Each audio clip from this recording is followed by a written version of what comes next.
The sensor stations at the galaxy's edge died one by one, their final transmissions painting a picture of horror.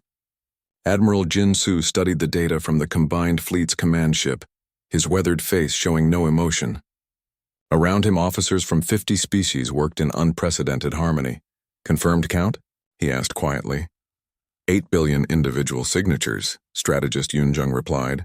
The woman's eyes never left her calculations. Main force will reach the Kepler line in 6 hours. 8 billion. Each signature represented a devourer ship, if they could even be called ships. They were more like living hunger given form, each one capable of consuming entire worlds. All units to final positions, Jinsu commanded. Begin charging the stellar batteries. Across 10,000 light-years, the United Fleet moved. Human dreadnoughts took position alongside Morvac quantum fortresses. Zathi temporal ships flickered between moments, ready to strike. Hundreds of species, millions of ships, all moving as one. Captain Mi Kyung led the vanguard force from her flagship, the Soul's Pride. Her mixed squadron of 2,000 ships would make first contact, hold the line while the main fleet prepared humanity's desperate gambit. All ships, this is Vanguard Actual, she broadcast. Remember your training. We hold for 6 hours, not 1 second less. For every life in the galaxy we hold. The responses came back in a dozen languages, but the sentiment was universal. They would hold or die trying. Professor Daehyun watched from the civilian evacuation station. Billions of beings crowded onto transport ships, fleeing toward the galactic core. Families clutched each other, children crying in sounds no translator could soften. Will the shields hold? A young Altarian asked him, feathers ruffled with fear. They'll hold, Daehyun said with confidence he didn't feel. Captain Mi Kyung has never lost a defensive action. He didn't mention this would be her first against odds like these. In the deep void, Engineer Jae Sung made final adjustments to the dimensional anchors. Each one was the size of a small moon, positioned at precise coordinates around the galaxy. 3,000 years of human science had gone into their construction. If they worked, they would create a barrier that even devourers couldn't cross. If they failed, Anchor 779 showing quantum fluctuations, a technician reported. Compensating. Jae Sung replied, his hands flying over controls. We need perfect synchronization. One anchor fails, they all fail. The first contact came like a wave of darkness. Mi Kyung watched her screens as space itself seemed to rot where the devourers emerged. They didn't travel through space so much as corrupt it, leaving trails of dying reality in their wake. Steady, she told her crews. Let them come to us. The devourers moved with terrible purpose, their forms shifting and changing as they approached. Some looked like enormous jellyfish trailing tentacles of dark matter. Others resembled mechanical spiders the size of planets. All of them radiated hunger. Optimal range in 30 seconds, her tactical officer reported. All ships prepare for dimensional skip, Mi Kyung ordered. We hit them hard and fade. Make them chase us. Buy time. The first exchange of fire lit the void like a new dawn. Human dimensional shears cut through space. Morvac quantum torpedoes deleted matter from existence. Zathi temporal weapons aged portions of the devourers by millions of years in seconds. The devourers retaliated with weapons that defied understanding. Ships simply ceased to exist. Others were turned inside out through dimensions. A gentle world's medical frigate screamed as it was transformed into something that hurt to perceive. Skip. Skip now, Mi Kyung commanded. The vanguard force vanished, reappearing light years away. The devourers followed instantly, somehow tracking them through folded space. The running battle had begun. Back at the main fleet, Admiral Kyung Ho monitored the vanguard's desperate fight. Every minute they bought was precious. Around him, human ships began linking together, creating a network that spanned the galaxy. Neural link synchronization at 60%, someone reported. Not enough, Kyung Ho said. We need 90% minimum. Strategist Yun Young options? The woman looked up from her calculations. If we fire at 85%, we have a 70% chance of creating a stable barrier. But it will cost us. Cost? Every human ship in the network will burn out. Crews included. Silence met her words. 3 million human lives. The entire expeditionary fleet in exchange for a chance at victory. Begin evacuation of non-essential personnel, Kyung Ho ordered. Skeleton crews only. We'll give the others a chance to live. Sir, Yoon Jung said quietly. The calculations require full crews. The neural load needs to be distributed or the network fails. 3 million lives. Kyung-ho closed his eyes briefly, then opened them. Then we hold our positions. All crews, this is Admiral Kyung-ho. You know what we face. You know the price. I cannot order this. I can only ask. The responses came immediately. Every ship, every crew signaling ready. Humanity's greatest gift had always been sacrifice for others. Today they would give everything. Vanguard force is breaking, someone reported. Captain Mi Kyung is ordering sequential self-destructs to slow pursuit. On the screens, ships died in blazing glory, their stellar cores detonating like miniature supernovas. Each death bought seconds. Mi Kyung's own ship held the center, firing until its guns melted, ramming smaller devourers when ammunition ran out. For every star in the sky, Mi Kyung broadcast on all frequencies. For every child who will see tomorrow, we hold. Her ship vanished in light, taking a dozen devourers with it. Neural link at 85%, Yoon-jung reported. Admiral, we're out of time. Jin-soo took the command chair. Around the galaxy, dimensional anchors began their startup sequence. Human ships pulsed with power that should have been impossible to contain. Crew members gritted their teeth as the neural load increased, their minds joining in a network that spanned the galaxy. All stations report ready, Jin-soo said. On my mark, we reshape reality itself. For humanity. For the galaxy. For life itself. Mark. The activation was visible from other galaxies. Human ships became conduits for stellar energy, channeling the power of thousands of stars through their linked network. The dimensional anchors resonated, creating harmonics that existed in 17 dimensions simultaneously. Space screamed, reality bent. And around the galaxy, a barrier bloomed into existence. Not matter, not energy, but something more fundamental. A wall built from the fabric of space-time itself, powered by human will and sacrifice. The devourers struck the barrier in their billions. Some bounced off, confused. Others tried to phase through dimensions only to find every dimensional path blocked. They raged, throwing themselves against the barrier with force that would have shattered planets. The barrier held. Inside the human ships, crew members began to die. The neural load was too much for organic minds, but they held their positions, pouring their lives into the barrier's strength. 3 million candles burning at once, holding back the dark. Barrier stable, Yoon-jung reported, blood running from her eyes. Dimensional anchors holding. We did it! Admiral Kyung-ho managed to smile as his vision began to fade. How long will it last? 10,000 years. Maybe 12. Long enough for the galaxy to prepare a permanent solution. Good enough, Kyung-ho whispered. Tell them we kept our promise, guardians to the end. One by one, the human ships went dark, but the barrier they created continued to shine, an impossible wall that held back impossible monsters. The devourers raged and thrashed but could not pass. Eventually, they retreated into the void, searching for easier prey. In the aftermath, the United Fleet found only empty human ships, their crews given fully to the barrier's creation. But their sacrifice lived on in every star that continued to shine, every world that continued to turn. Ambassador Taejun, one of the few humans who had remained outside the neural network, stood before the Galactic Assembly one last time.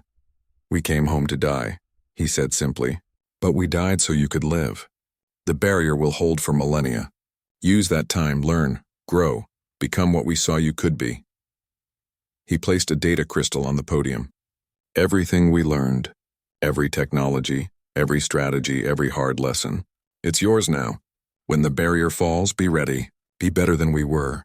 The galaxy mourned its guardians but honored their sacrifice by following their example. Human techniques were taught in every military academy. Human philosophy became required study. The few thousand humans who remained outside the fleet were welcomed as teachers, treasured for their knowledge.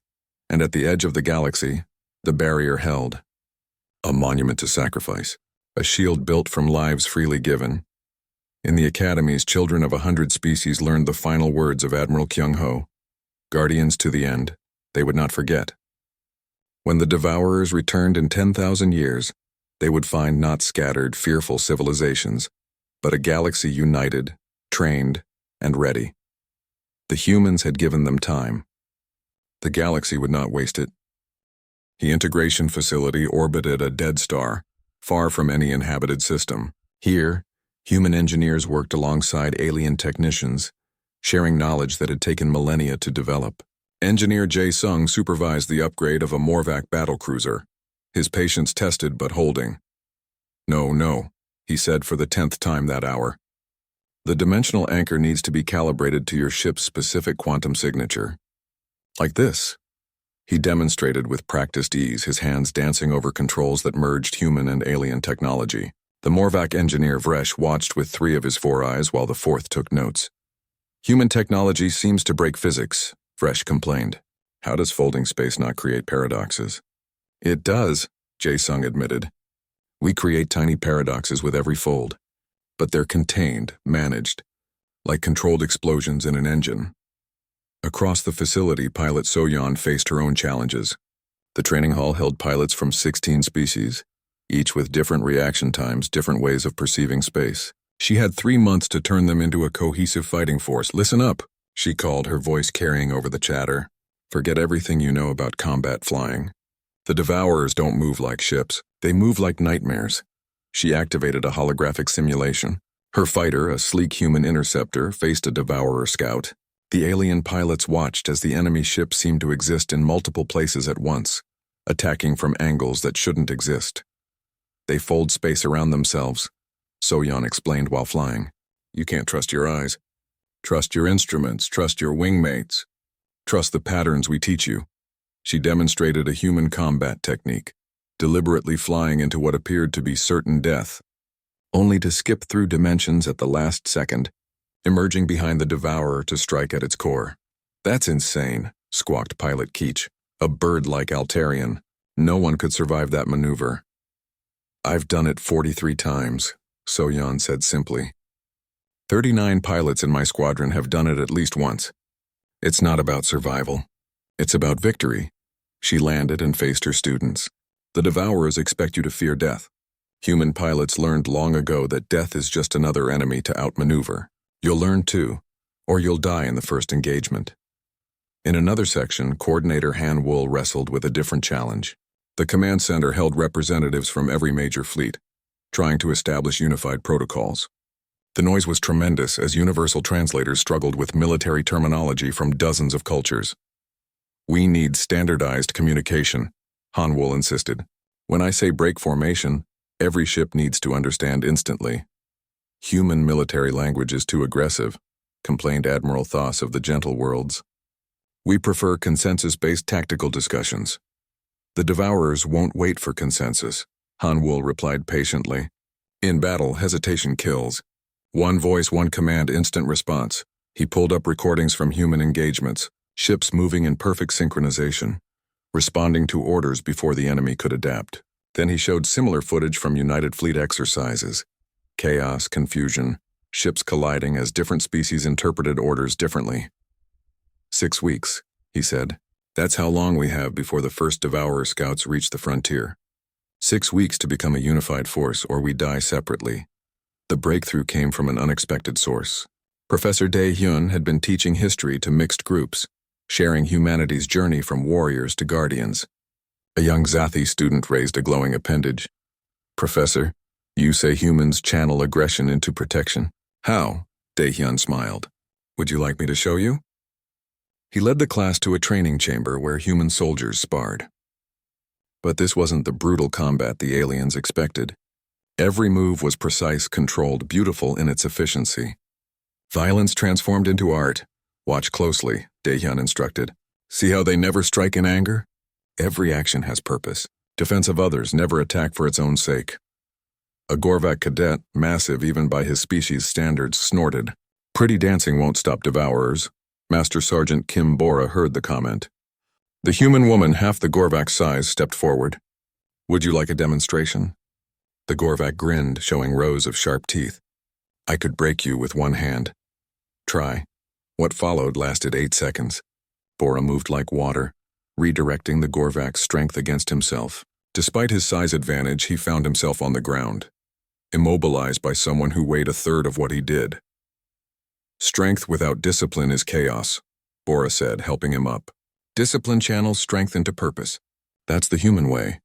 Word of the demonstration spread. Soon aliens lined up to learn human combat techniques. Not just fighting, but the philosophy behind it. Control, purpose. The transformation of destructive impulse into protective action. The first real test came sooner than expected. Long-range sensors detected a Devourer scout probe entering the galaxy through a weak point in spacetime. Admiral Kyung-ho made the decision quickly. "Mixed Squadron Alpha," he ordered. "This is your graduation exercise. Intercept and destroy." Squadron Alpha consisted of 6 human fighters and 18 alien craft, all upgraded with dimensional shields and skip drives. So-yeon led them, her voice calm over comms. "Remember your training. Trust your instruments. Trust each other. Let's show these nightmares what unity looks like." The engagement lasted 17 minutes. The assembled fleets watched via real-time sensors as the mixed squadron encountered something that shouldn't exist. The Devourer probe was small by their standards, only moon-sized. But it moved through space like oil through water, existing partially in other dimensions. "Form up," So-yeon commanded. "Diamond pattern. Humans take point." The alien pilots obeyed instantly, their training overriding their fear. The Devourer noticed them, unfolding appendages that reached through folded space to attack from impossible directions. "Dimensional skip on my mark," So-yeon said. 3, 2, 1, mark. The squadron vanished, reappearing in perfect formation behind the probe. Weapons fired in synchronization: human dimensional shears, Morvac quantum torpedoes, Zathi temporal disruptors. The combined assault tore through the Devourer's defenses, but it adapted quickly as they always did. Reality warped around it as it tried to phase into another dimension to escape. "Anchor rounds now," So-yeon ordered. The human fighters fired specialized weapons that pinned the Devourer to normal space. Trapped, it lashed out desperately. 2 fighters vanished, crushed by gravitational anomalies. A third spun out of control, its pilot screaming, "Stay focused," So-yeon commanded.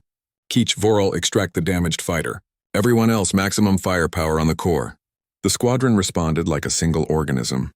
While 2 ships rescued their companion, the others poured destruction into the Devourer's exposed center. For a moment, space itself seemed to scream, then silence. Where the probe had been, only dispersing energy remained. "Squadron Alpha to command," So-yeon reported. "Target destroyed. 3 casualties, 1 recovered. Returning to base." The command center erupted in celebration. For the first time, a mixed unit had faced a Devourer and won. It was just a probe, just a tiny victory, but it proved something vital. They could work together. They could win. Admiral Kyung-ho allowed himself a small smile. "Analysis team, I want full breakdown of that engagement. What worked, what didn't? Engineering, start production on more anchor rounds. We're going to need millions." He turned to the assembled fleet commanders. "That was a probe. When the real fleet arrives, they'll come in numbers that darken stars. But today we proved they can be beaten. Today we took the first step toward survival. The price had been paid, 3 lives for knowledge. In the cold mathematics of war, it was a bargain. Tomorrow they would pay again. And again. Until victory or extinction, there was no other way." The converted cargo bay on the human flagship buzzed with activity. Scientists from 20 different species crowded around displays showing impossible data. In the center, Dr. Min-jung adjusted her equipment one more time. The human woman looked tired, carrying the weight of terrible knowledge in her eyes. "Thank you all for coming," Min-jung said, her voice carrying despite the noise. "What I'm about to show you will be difficult to accept. But mathematics doesn't lie." She activated the main display. Star charts filled the air, showing the local group of galaxies. Red marks appeared like a disease spreading across the void. "These are confirmed Devourer consumption sites," Min-jung explained. 63 galaxies. All that remains are gravitational shadows, echoes of what once existed. Billions of civilizations gone. Representative Quillix, an aquatic being in a mobility suit, raised a tentacle. "How do we know these galaxies didn't die naturally?" "Stars do burn out. Because we watched it happen," Captain Dongwook stepped forward. The human patrol commander's face bore scars from battles the assembled aliens couldn't imagine. "My ship, the Soul, was mapping the Fornax cluster when they arrived. An entire galaxy devoured in 6 months." He touched a control and the horror began. The recording showed a spiral galaxy much like their own, teeming with life and light. Then darkness came. The Devourers didn't arrive like a fleet. They grew from space itself, unfolding from dimensions that shouldn't exist.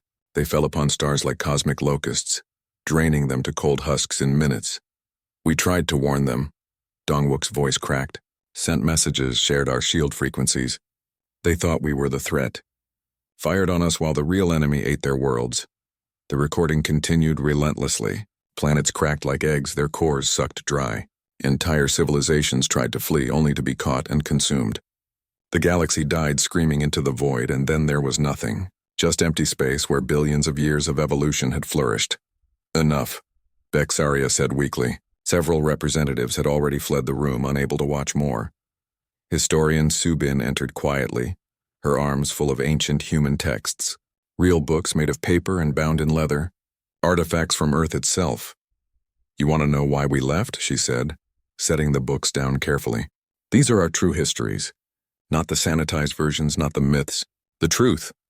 She opened one book, showing images that made the aliens step back. Nuclear fire consuming cities. Biological weapons turning populations into corpses. Ships firing relativistic weapons that cracked continents. We called it the 3-Day War, Subin said. 70 billion humans died. Earth itself nearly became uninhabitable. We had become so good at killing that we almost erased ourselves from existence. But you survived, Gorvak said.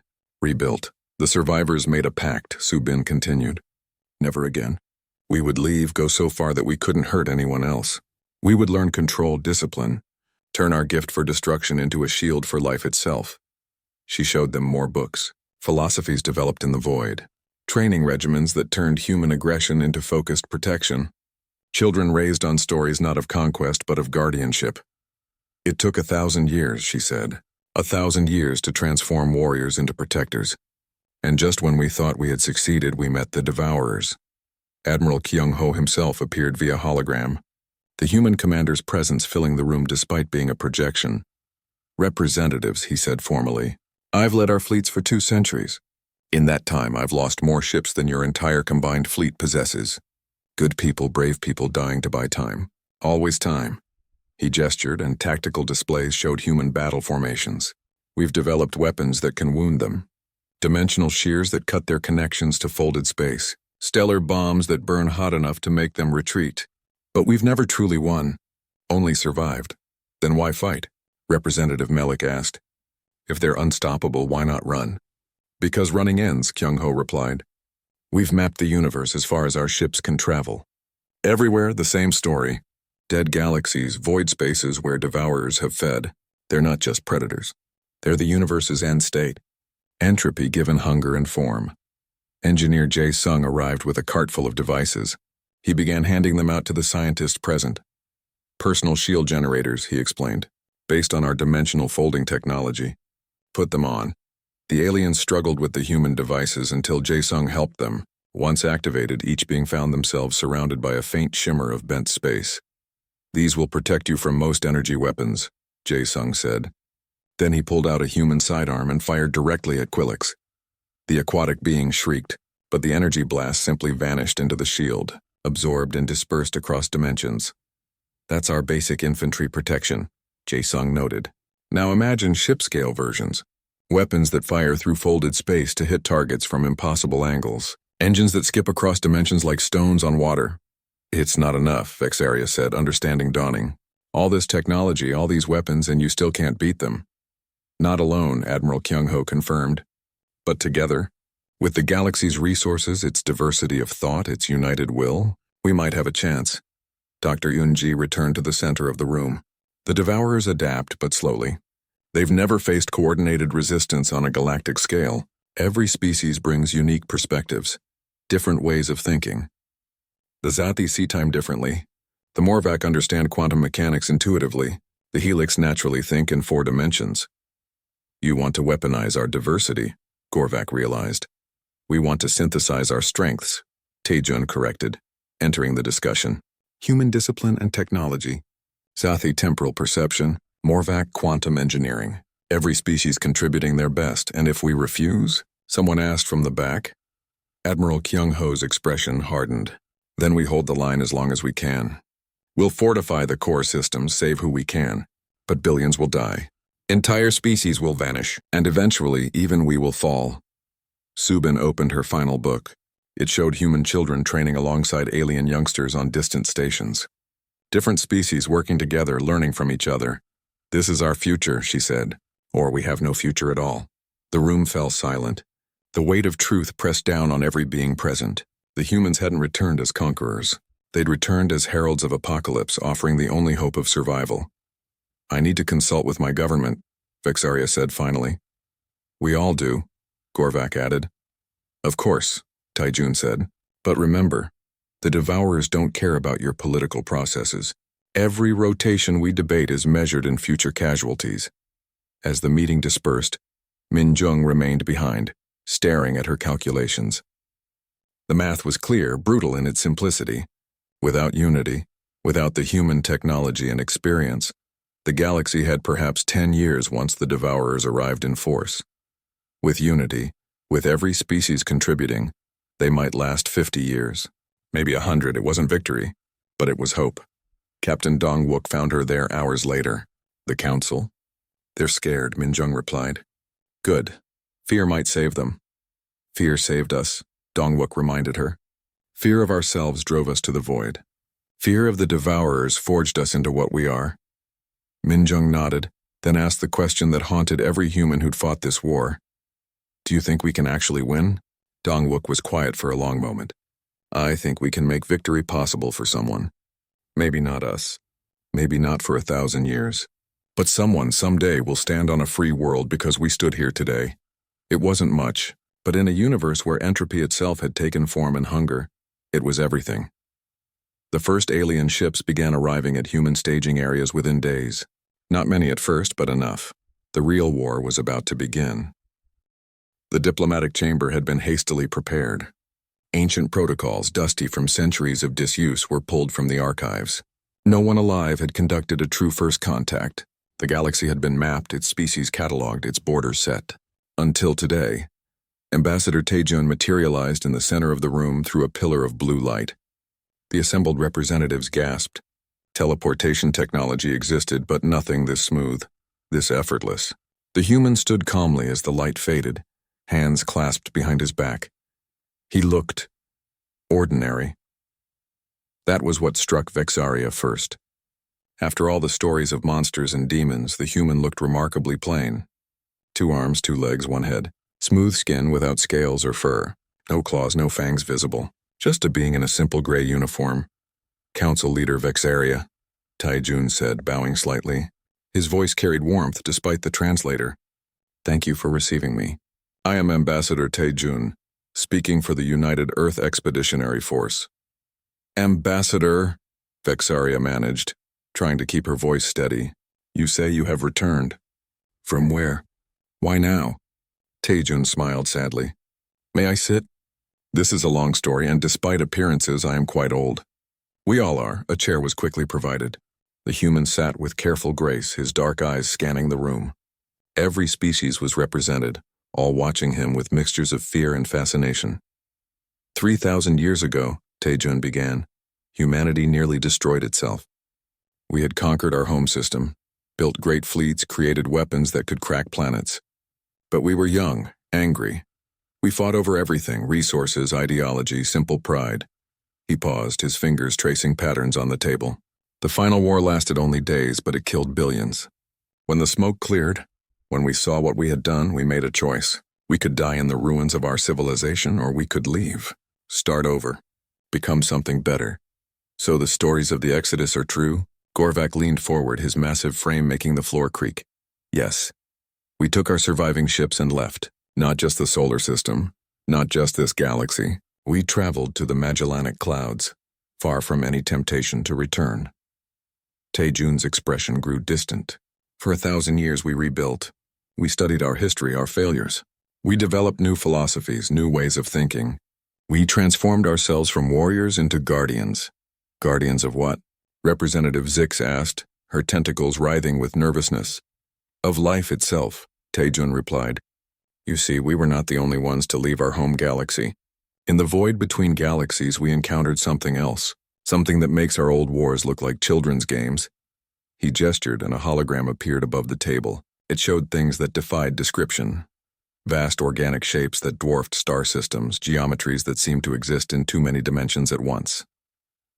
We call them Devourers, Taejun said quietly. They consume everything. Energy, matter, space itself. They've eaten entire galaxies, leaving nothing but void. And they're coming here. Silence filled the chamber. Then predictably the shouting began. Lies, someone yelled. Impossible, another voice added. A trick to justify invasion. Taejun waited patiently for the noise to die down. When it did, he spoke again. Captain Jiwoo, please show them. On the main screen, the view shifted from the human fleet to deep space. Long-range sensors, enhanced by human technology, peered into the void between galaxies. What they showed made even the skeptics fall silent. Something was moving in the darkness. A vast cloud of things, each one larger than entire star systems. They moved with purpose, with hunger, directly toward the Milky Way galaxy. At their current speed, Taejun said, they'll reach the outer rim in 50 standard years. Your weapons, your ships, your shields, none of it will even slow them down. We know. We've fought them for 2,000 years. And you've survived? Vexaria's voice was barely a whisper. Barely. We've lost entire fleets, whole colonies. But we've learned. Adapted, developed weapons that can hurt them, shields that can withstand them. For a time.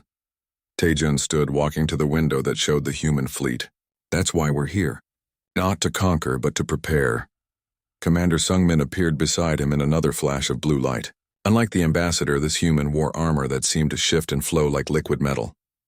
This is Commander Sungmin, Taejun introduced. He leads our military forces. Sungmin nodded curtly. Your defenses are outdated by 3 millennia. Your fleet positions are based on fighting each other, not an external threat. Your supply lines are fragmented. In short, you would last approximately 6 hours against a Devourer scout force. 6 hours, Gorvax snarled. The combined fleet has never lost a major engagement. Show them the Kepler incident, Taejun said softly. The screen changed again. It showed a human colony world, beautiful and green. Then the Devourers came. The watching representatives saw human ships fighting desperately. Weapons that turned space itself into a weapon.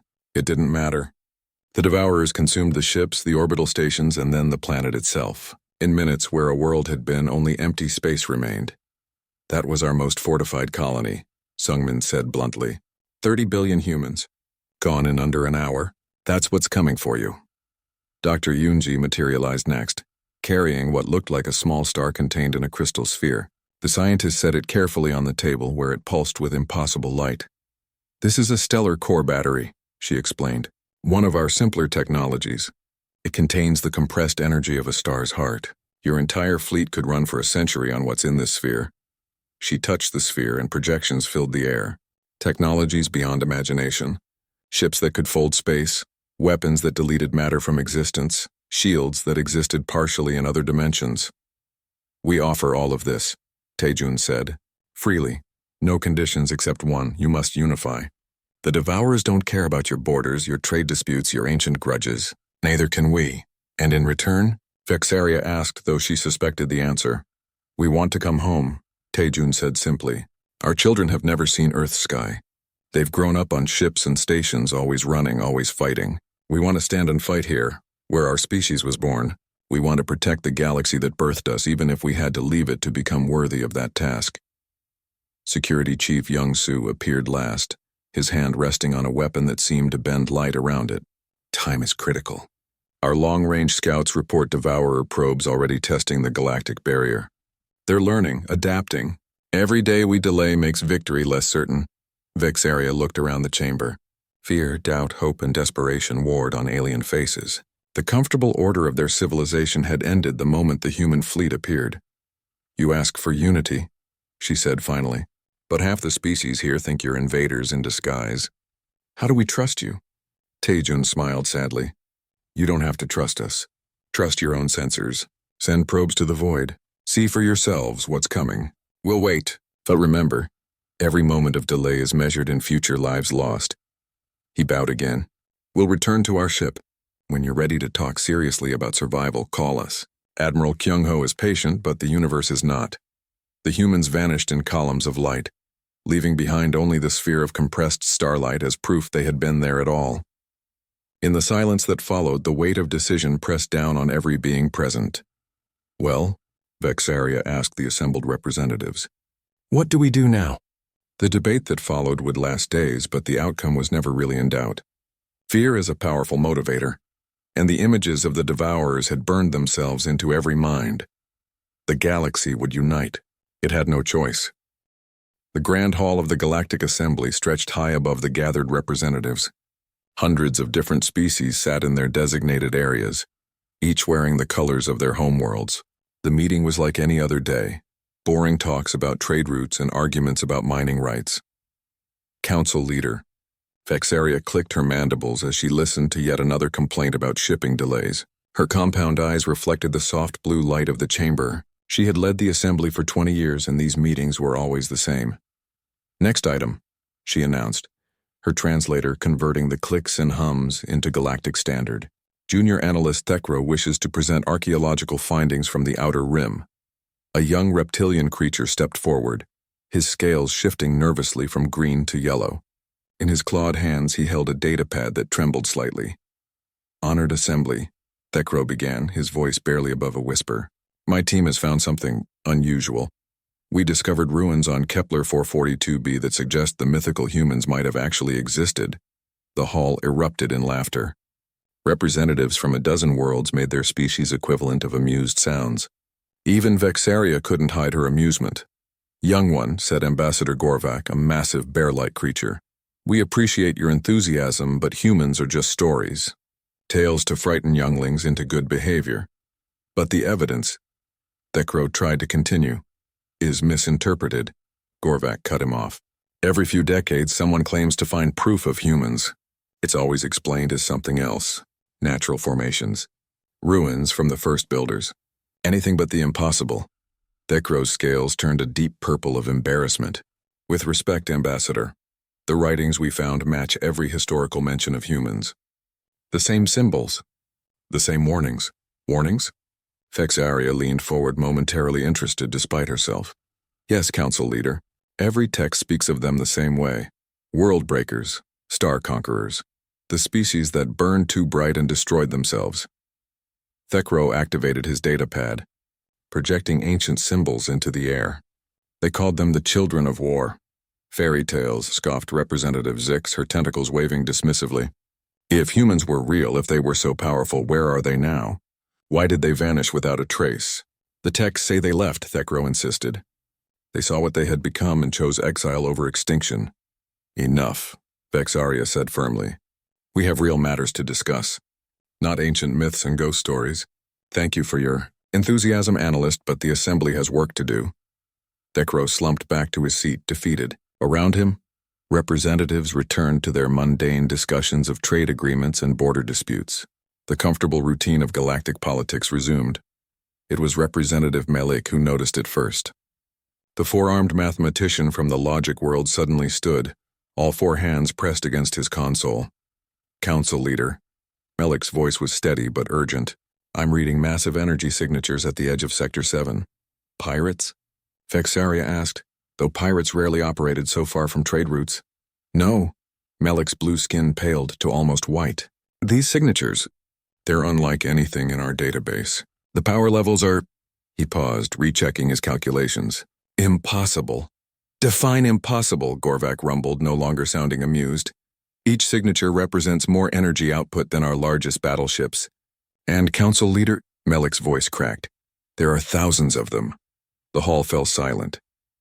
On the main display, dots began appearing at the edge of known space. First dozens, then hundreds. Then so many they merged into a solid line of light. All defense stations in Sector 7 have gone dark, reported the security chief, his voice tight with fear. Not destroyed, just dark, like they were switched off. Get me visual confirmation, Vexaria ordered, her usual calm beginning to crack.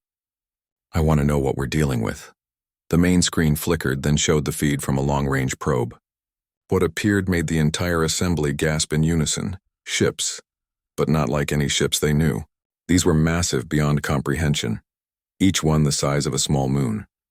They were dark gray, almost black, with surfaces that seemed to absorb light rather than reflect it. Strange geometries hurt to look at directly, as if the ships existed in more dimensions than the mind could process. By the first stars, someone whispered. What are they? The ships moved in perfect formation, thousands upon thousands of them. They crossed the border of civilized space without slowing, without acknowledging the automated warnings being broadcast on all frequencies. They're not responding to any communication attempts. The communications officer reported. Wait, I'm getting something. A single transmission on all frequencies. Put it through, Vexaria commanded. The speakers crackled with static, then cleared. A voice spoke in perfect galactic standard, calm and measured. This is Captain Jiwoo of the Human Expeditionary Fleet. We mean you no harm. We have returned. The word hit the assembly like a physical blow. Human. The myths. The stories. The warnings that children laughed at and adults dismissed. Thacro stood again, his scales now burning bright red. I told you, he said, his voice carrying across the silent hall. I told you they were real. This must be a trick, Gorvac protested, but his voice lacked conviction. Someone using old stories to frighten us. On screen, one of the massive ships separated from the fleet. It moved with impossible grace for something so large, accelerating and decelerating in ways that defied physics. It stopped exactly at the border, waiting. Council leader, Melik said, all four hands trembling as he worked his console. Their technology, it's beyond anything we imagined. They're using controlled gravitational fields for propulsion. They're bending space around their ships. This isn't just advanced. This is impossible, Vexaria finished for him, like myths come to life. The transmission came again, the same calm voice. We request permission to send a diplomatic envoy. We have much to discuss and time is shorter than you know. Around the hall, representatives looked at each other with fear, confusion, and dawning realization. The comfortable lie they had lived with for millennia was crumbling. The humans hadn't been myths. They hadn't been cautionary tales or ancient history. They had been waiting. What do we do? Someone asked in the silence. Vexaria stood slowly, her compound eyes fixed on the image of the impossible fleet. We do the only thing we can, she said. We answer them. She pressed the communication button with one trembling claw. Human fleet, this is Council Leader Vexaria of the Galactic Assembly. We receive your message. Thank you, Council Leader, Captain Jiwoo responded. Admiral Kyung-ho sends his regards. We have traveled very far to reach you. What comes next will determine the fate of every living thing in this galaxy. The screen showed the human ship extending something, a docking bridge made of solid light that reached across space itself. We await your permission to board, Jiwoo said. There is much you need to know, and the enemy we flee gives us little time for lengthy explanations. Enemy. Flee? The humans, the mythical world breakers, were running from something. Vexaria felt a chill run through her exoskeleton. If the humans were real, if they had returned, what else from the old stories might be true? Permission granted, she said, the words feeling heavy with the weight of history. Send your envoy. As the connection ended, she turned to face the assembly. Hundreds of different species, representatives of 1,000 worlds, all looking to her for guidance in this moment when myth became reality. Prepare the diplomatic chambers, she ordered, and someone wake the historians. I have a feeling we're going to need those old stories after all. Outside, the human fleet held position with mechanical precision, waiting. Whatever came next, the galaxy would never be the same.